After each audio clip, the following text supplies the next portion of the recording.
So yesterday we did derivatives of exponential functions. We talked briefly about how this unit's a bit trickier because we got to know how to do exponential stuff and logarithmic stuff, and then going back and forth. So yesterday was exponential, so today is logarithmic. So we're going to start with the, and you can go ahead and do this.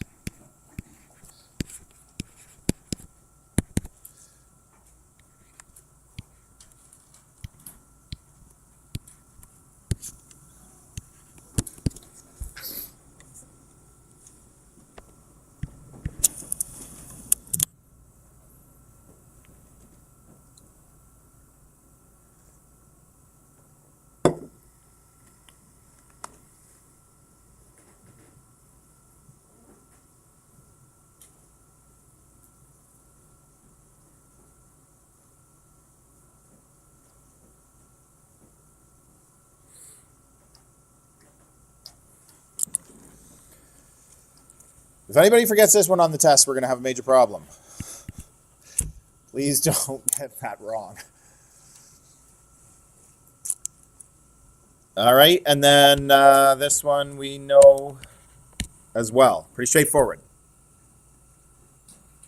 So, how does that help us with the derivative of ln? What do you think? We talked a little bit about problem solving yesterday, about like diving into something when you don't really know what to do, taking a risk, that sort of thing. If you had to teach this to yourself, what would you do? And you didn't have access to Google, what would you do? What could you do?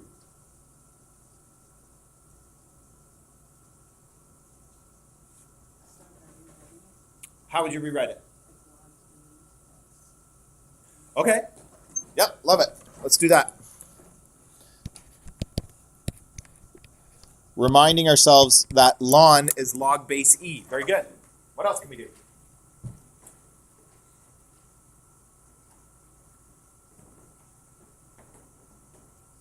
Jason? Can we? Who thinks we can do that? Like, can we? I don't see why we couldn't.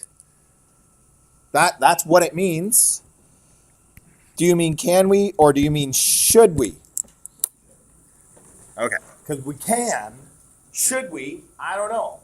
This is the thing about problem solving that's very interesting.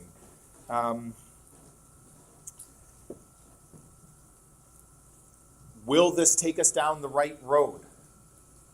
But one thing that you could think of is, if you know more about this than you do about that, then it's probably a good step. Because now we can at least do something with it. You know what I mean? So if you're ever not sure, if you're ever solving a problem, and this isn't just math, this is across the board, right? And you don't know a lot about what you're working with, but you can change it in a way so you can do more with it, that's probably a good step. Okay, Jason, you had your hand up again. What were you going to say? Well, if you take the derivative of that, you'll have the dy by dx. Ooh. Go ahead and do that.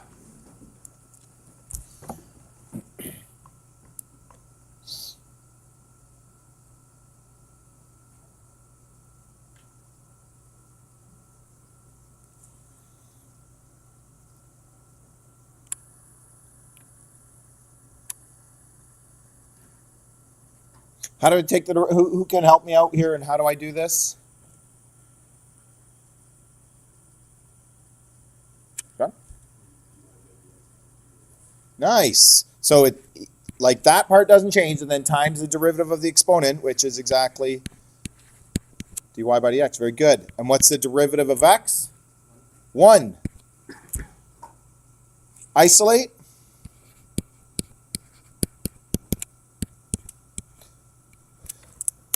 Anybody think of anything else? Look carefully.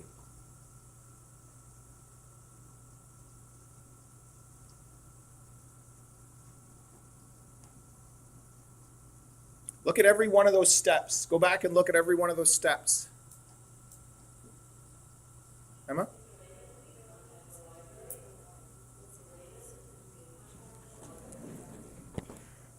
earlier, namely here, didn't we say, hey, e to the y is equal to x?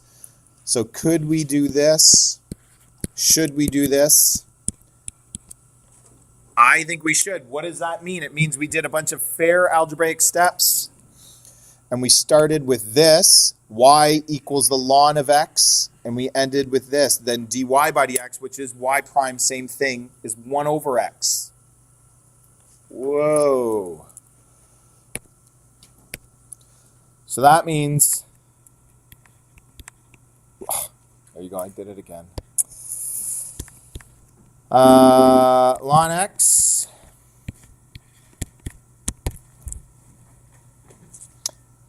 is 1 over x.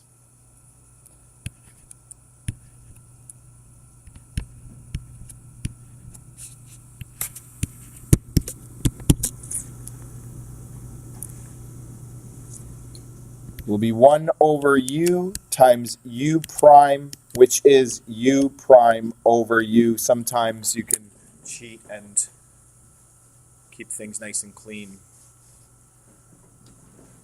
if you're looking ahead.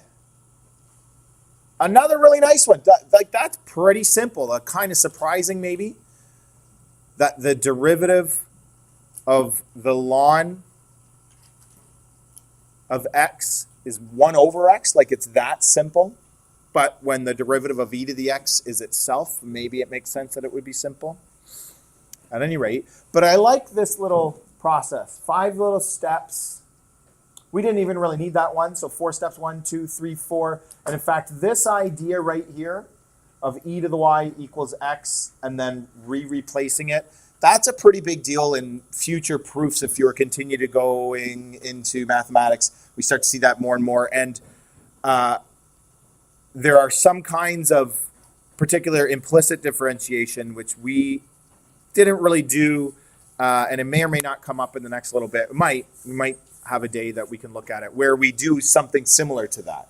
Anyway, I'm being kind of cryptic now, but it's a neat little process. So we have another derivative, and now we can go ahead and use it.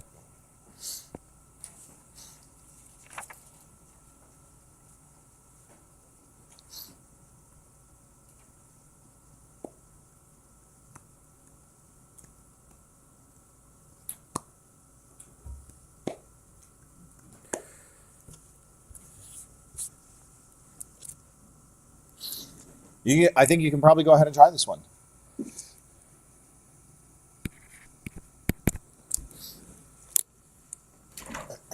It's that easy.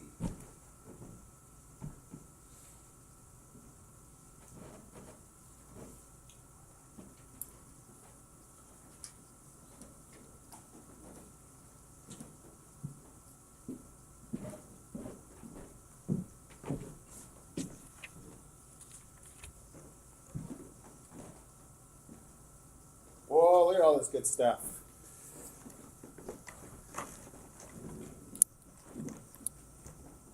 So the first part is 1 over x, but x is that trinomial times the derivative of the trinomial. So the derivative of 2x squared is 4x, and then plus 3. But then as I saw, most of you just went straight to this, which is great.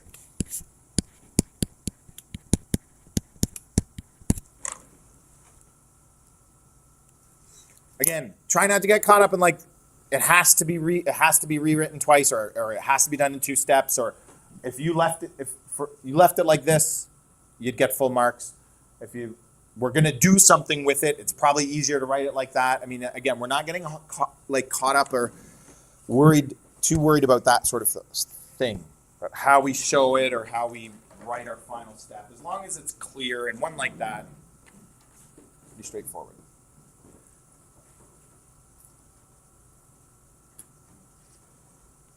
If you want to try this one, I would recommend going ahead, give it a shot.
Looks like a simple question, but there's a few really nice things that happen when we start to analyze and think about how we could do this. So what if I do this? Y prime. This is what most people did, although you did the derivative part right in the numerator, which in this case actually might have ended up being more confusing.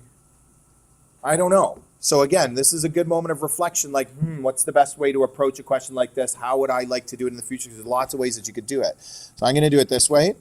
1 over the square root of 2x plus 7 times the derivative of now what's in the denominator. So that's 1/2 times 2x plus 7 to the negative 1/2. And what else do I need? I think some people might have missed this. Jason? Yeah, y times 2. Don't forget the derivative of the radicand, the 2x plus 7. And then it's kind of nice because that half and that 2 are gone at that stage. No reason to continue on with them.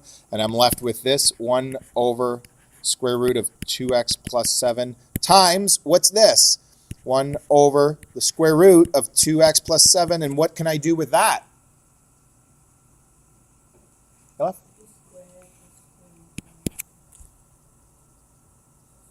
Yeah, I'm multiplying a square root by itself.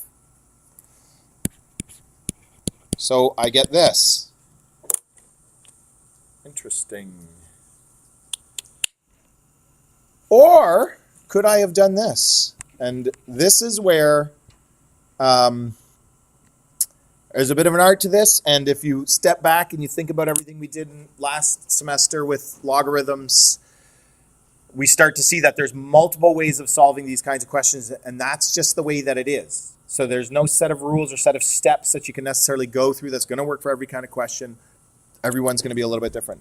Isn't this the same as y equals the ln of 2x plus 7 to the 1/2?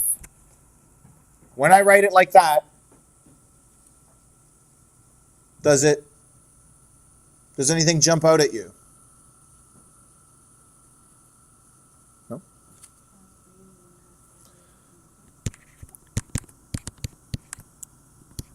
Is that going to make my life easier?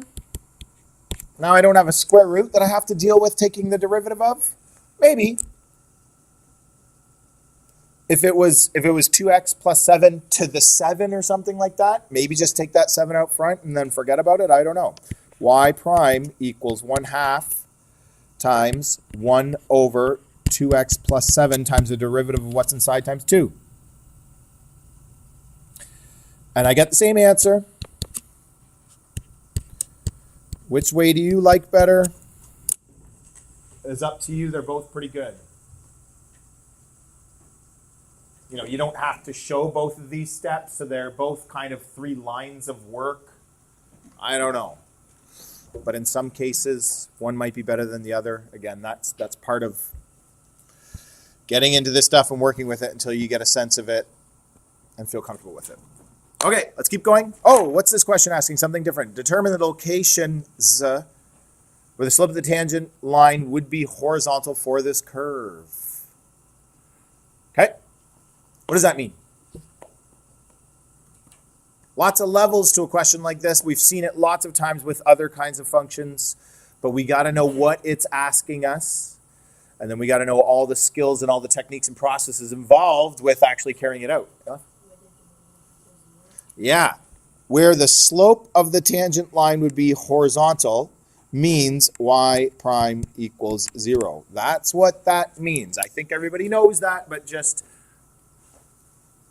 make sure we're explicitly in our mind thinking this is what I need to do. And then you can start working backwards. And now how do I figure that out? Well, if I need to know where y prime is 0, I need to know what y prime is. So go ahead and do that.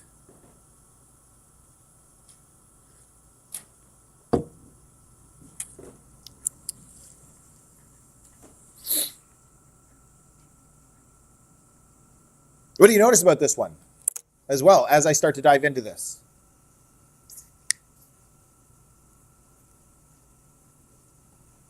Something relevant, important. It's product rule. X squared times ln of x. Gotta recognize that.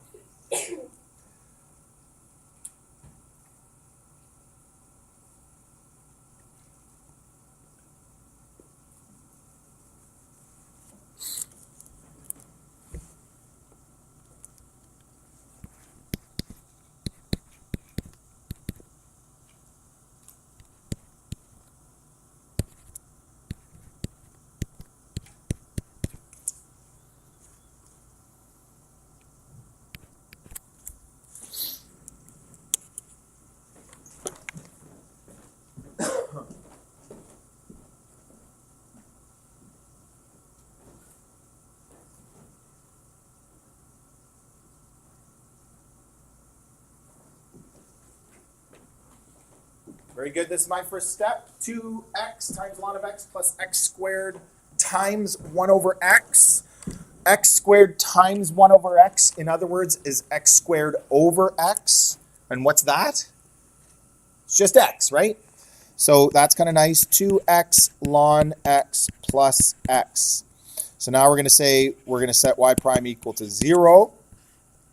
That means 2x ln x plus x equals 0. How do I solve this? Jason? Factor in that. Very nice. If you didn't spot that, think about it, but you can factor out an x. You got two terms. So the only way to solve it, the way that we're going to solve it is by factoring like we've been doing. So x bracket 2 ln x plus 1. Therefore, x equals 0, or 2 ln x plus 1 equals 0, which means ln x equals -1/2. And then we have to know how to solve logarithmic equations and how to think about these solutions.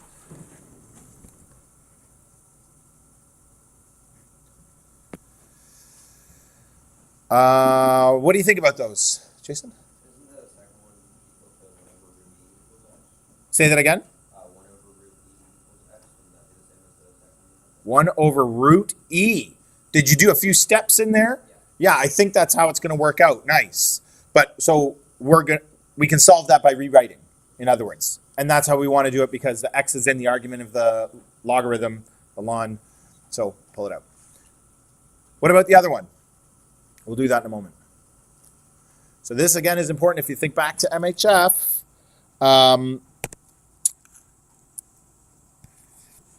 What is the domain of that?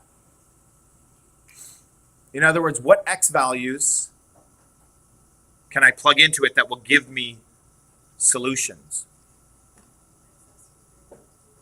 X has to be greater than 0.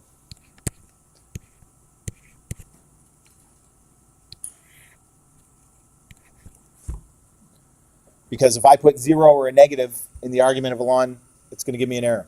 So remember that. And we did talk about this, about like restrictions, domains that aren't restricted domains for logarithmic functions in MHF. So the same thing applies here. We got to think about that. So that means not possible.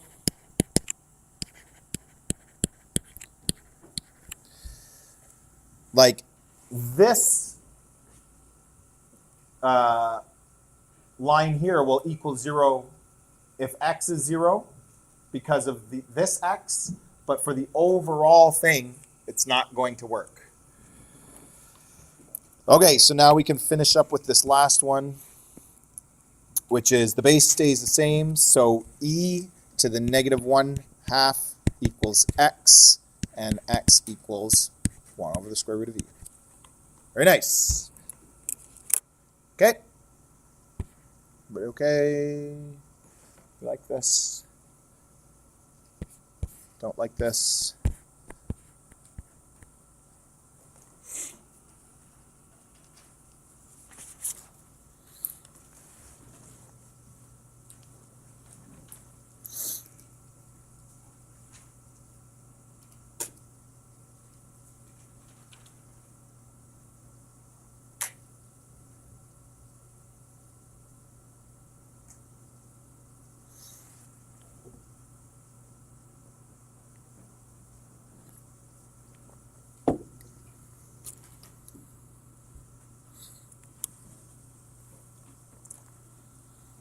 Go ahead and give this one a try.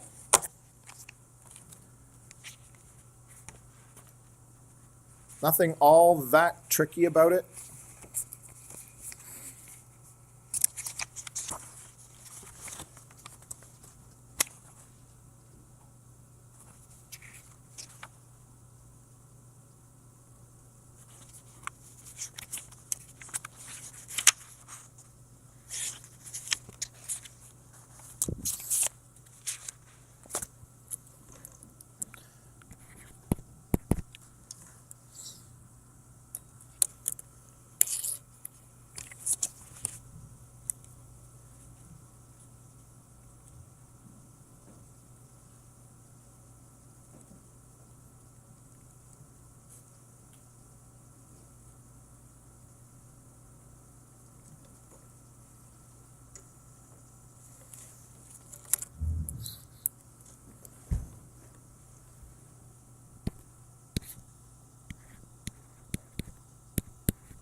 The derivative of what's inside, I got two parts, so I'm going to take the derivative of each of them individually. So e to the 3x is e to the 3x times the derivative of 3x, which is 3. So it's going to be 3 e to the 3x, I think, right? And then for the next part, e to the negative x, it'll be e to the negative x times the derivative of negative x, which is negative 1. So it's going to end up being plus e to the negative x. And put that in brackets because you're multiplying by the whole thing. Be careful of that.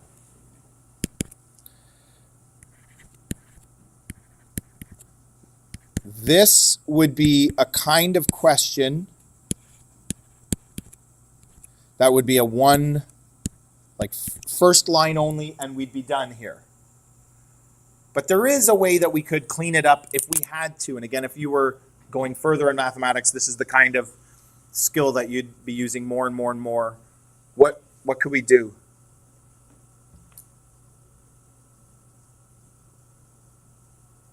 There's two different ways I could see approaching this question.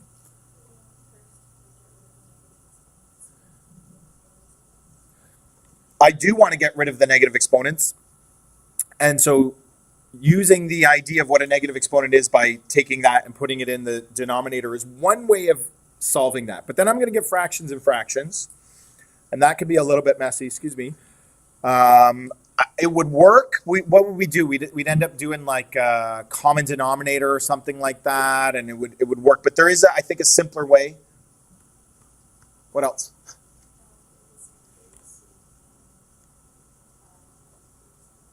Ooh, well, you're on the right track, but that's not quite because. What do you think?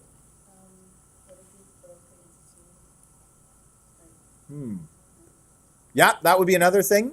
That's not going to help, but that would only help me with the numerator, right? Anybody have another idea? Sometimes what you can do is, like, what I notice is my negative exponents are the same. I could factor that out.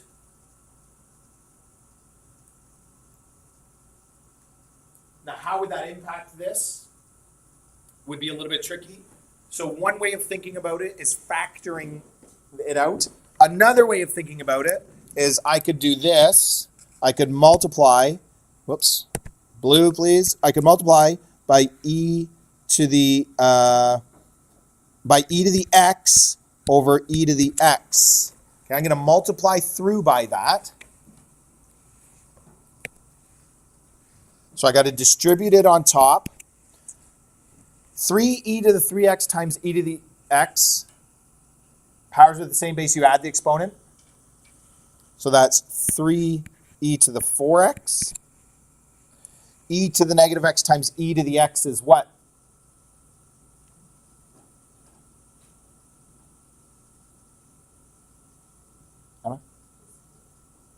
Close. 1.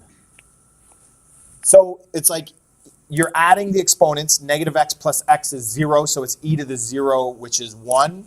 Or it's e to the x over e to the x. Like, there's lots of different ways to think about it. Go back and think about it again if you want to, but plus 1. And then on the bottom, again, I get e to the 4x minus 1, I get the same thing. So I get something a little bit nicer. You do not need to do that. That is not a step that you would be required to do. There's no reason that you would need to do that. Yes, we usually say clean up negative exponents, but in this case, that's not what we'd be talking about. Negative exponents that are already in fractions is not usually one that we worry about, right? Yesterday, I think we saw one like that too, didn't we? Or maybe it's coming up, I can't remember. And same thing, like it's too tricky to do it. So that's not something that you're going to be required to do, but it's an interesting little side note. Okay, let's move on. So don't dwell on it, in other words.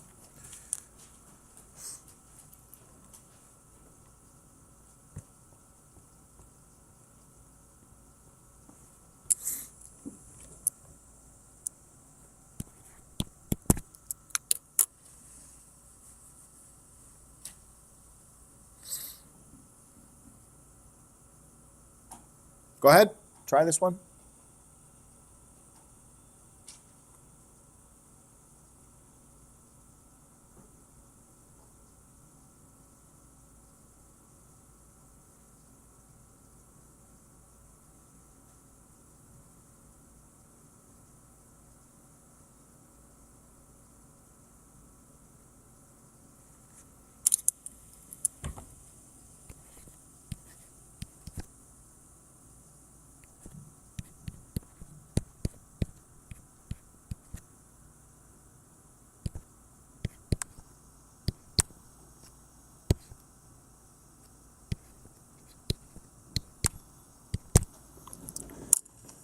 So here's my first part.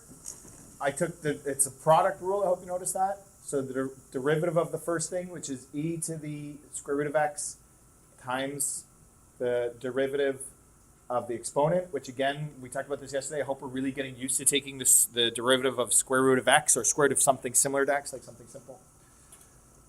1/2 x to the negative 1/2 times the second part, which was ln of x squared. But I rewrote it like this, 2 ln of x.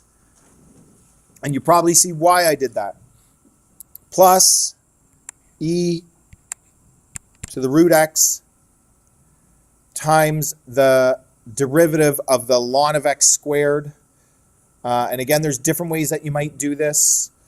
I could do 1 over x squared times 2x. But there's probably a better way to do that. It would just be like a little bit less complex, but it's fine to do it this way too. Okay, I'm going to rewrite both of these. So I get, like I'm doing this the long way, but just to make sure everybody's following okay. Wait, start that again. So I'm bringing the 2 out front because we like to have those guys out front. 2 square root of x. So now I see that those 2's are definitely going to be gone. I think I got all that, plus e to the square root of x, 2e to the square root of x times x again, over x squared. So again, some of those are going to tidy up. And I get e root x ln x over root x plus 2e root, that should be an x, over x. And I'm going to stop there, right? Like I'm not going to go any further for that.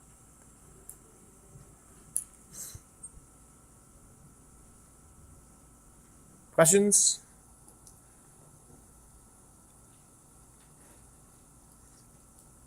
There would have been a much more eloquent way to solve that one, but it shows how like you can just kind of power through it. That the way I did it does show sort of the steps more individually. But you know, what do you want to do with that ln of x squared? Do you like, again, it's probably easier to take that 2 out. Going to make things a little bit more simple in the end. All right, I think we got a couple more here.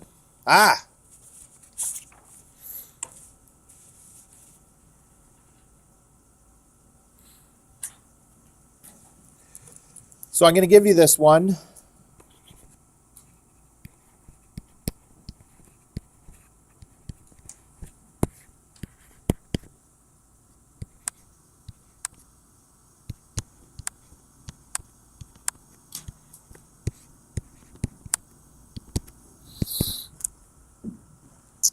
you'd probably guess correctly or almost correctly what it is if you thought about what it was yesterday. So what is this? This is not the ln, which, by the way, I'm not sure. I think the title of our lesson a few days ago was the natural logarithm, but that's what we call the logarithm. The log base e is called the natural logarithm. Okay, so if you ever see that terminology, don't be confused. That just means we're talking about e, base e. So the derivative of the natural logarithm, log base e, is what we've been working with. And we did the same thing yesterday, but then we said, what if the base was something else? Well, the first part's the same. It's 1 over x. And then the next part is the same sort of as yesterday, where it's the ln of b, except it's in the denominator. So you got to remember that. That part, to me, wouldn't necessarily have been obvious. You might have thought it was ln b over x. And so this is 1 over u ln b. B is the base, obviously, but keep that in mind, what you're taking the ln of whatever base it is that's different from the base e.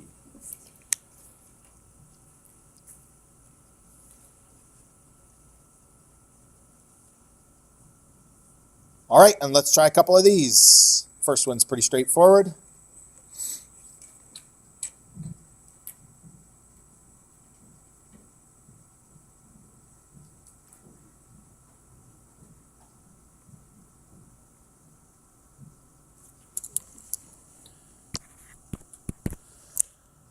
It's actually a question from yesterday.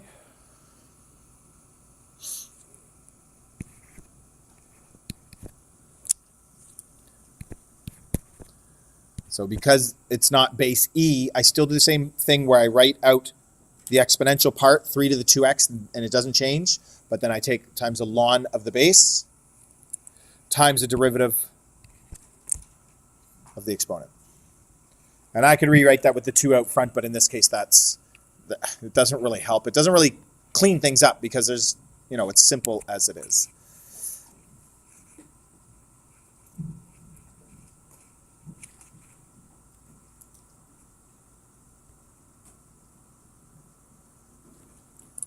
Okay, and how is that similar to this? This ends up being 1 over, careful of brackets. I have found personally that with a lot of this logarithm stuff, taking the derivatives, you want to watch your brackets.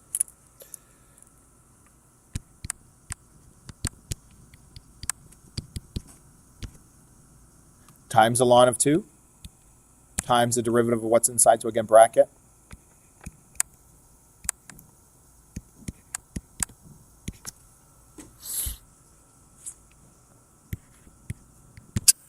So it ended up being that over that ln 2. But again, you don't have to rewrite that, but either way you do it would work fine.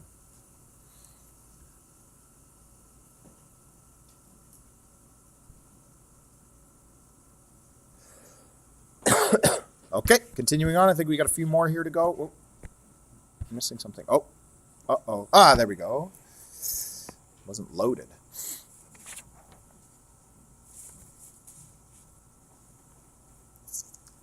So we got a mixture of exponential and logarithmic.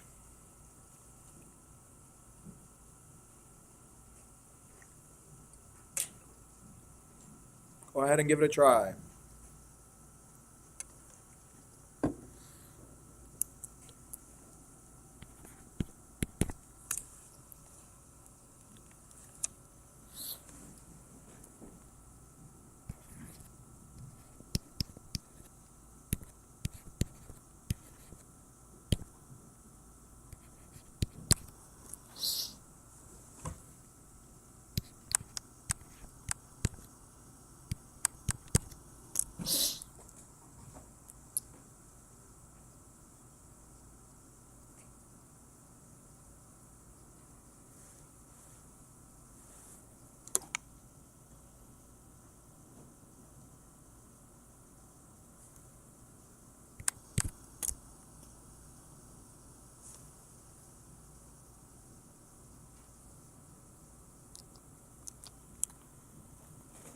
Product rule, so this is the derivative of the first thing goes all the way up to there, and then log base 5 of 4x is the second thing. Okay, so this is just the first part, plus, we got to finish the rest.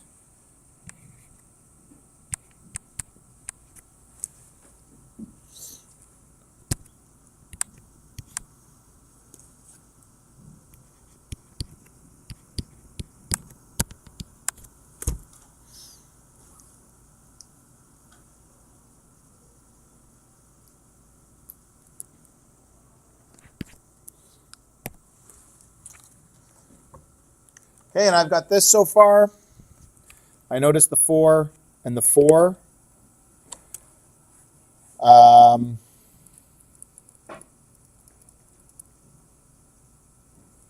Cancel out. And as often happens when I have product rule with exponential parts, I can factor out this 8 2x squared. Not to say that you have to, but then how can I clean this up? So I'll take the 4x out front, ln of 8 log base 5 of 4x. Be careful that this is the argument of the log. That can't be factored out. Be very, very careful of that. If you don't have brackets around the argument, you may end up thinking it can factor out 2 or something. And then this is 1 over x ln 5. I would even worry about, like, some people like to do this because they just, they see it that way and it's fine. So what I'm saying is you don't have to do this step. But some people like to. But be careful, because if you make a mistake doing this, you put me in an awkward position, like, now what do? Do I take a mark off for this? Like, it wasn't really important, and I know they know how to do this. It's just a silly mistake. But I could see missing that x there or something like that, right? Okay, but watch those log arguments that you don't factor them out. One more.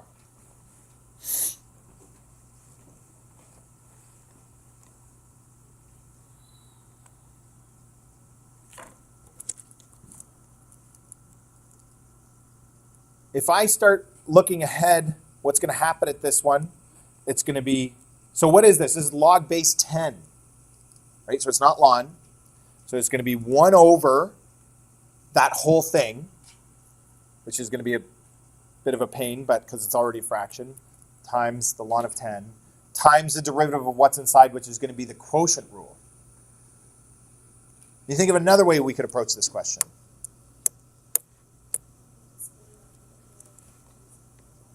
And I think that's the right way to do it. So this is log of x plus 3. This is where you definitely need brackets around the argument because there's a sum minus the log. Again, it's base 10 of 7 minus 2x. That's going to be a lot easier.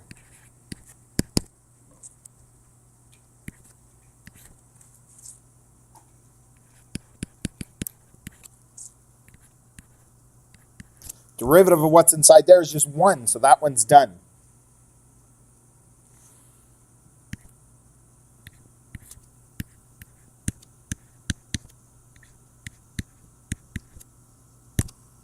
Derivative of what's inside here is negative 2. Be careful of that.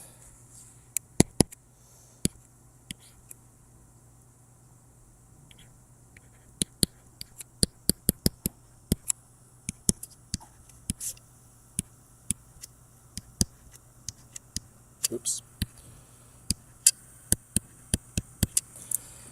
And with that last step, I could factor out a ln 10, but there's no, or 1 over ln 10, sorry, but I don't see the real point or need for that. So I would stop there. Any questions? I think that's it.